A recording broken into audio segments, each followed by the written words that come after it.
journalist says Americans make a crucial mistake in how they look at life. Reuters pictures life in Alvarado in the U.S. Life often gets divided into distinct buckets: childhood, education, parenting, healthcare, aging, and so on.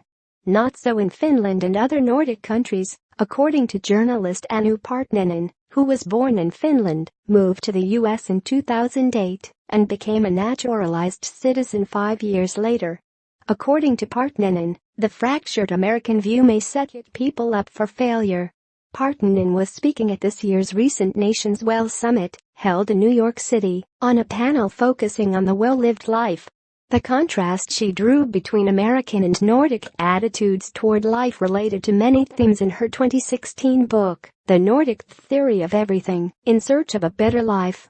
During the panel, Parttinen expressed concern that America's compartmentalized view of life builds barriers between areas that ought to be linked.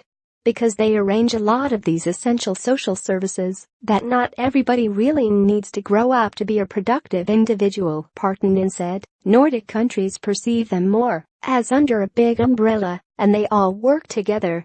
In Finland, for example, whenever a couple has a child, the government sends them a small box, known as a baby box, filled with clothes, toiletries, and other newborn essentials. The box itself doubles as a crib. And if recipients don't want it, they can opt for the cash value of the box. Taxpayers also chip in for early life benefits like subsidized daycare and generous paid parental leave.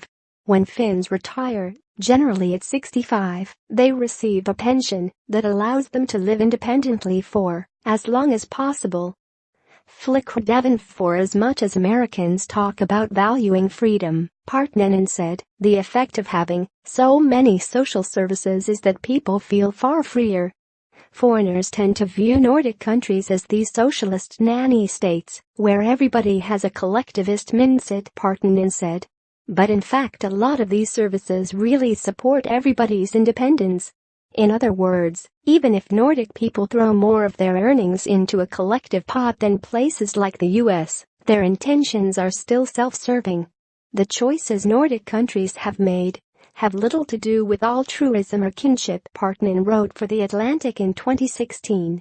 This is what Americans fail to understand. My taxes in Finland were used to pay for top-notch services for me. As President Trump moves to push through major tax reform that makes sweeping cuts, Parttinen suggested on her panel that giving families small boosts in take-home pay might not be a substitute for collective financial security. Under Nordic thinking, a child's fate should not be dependent on who their parents happen to be, she said. This kind of continues throughout people's lives.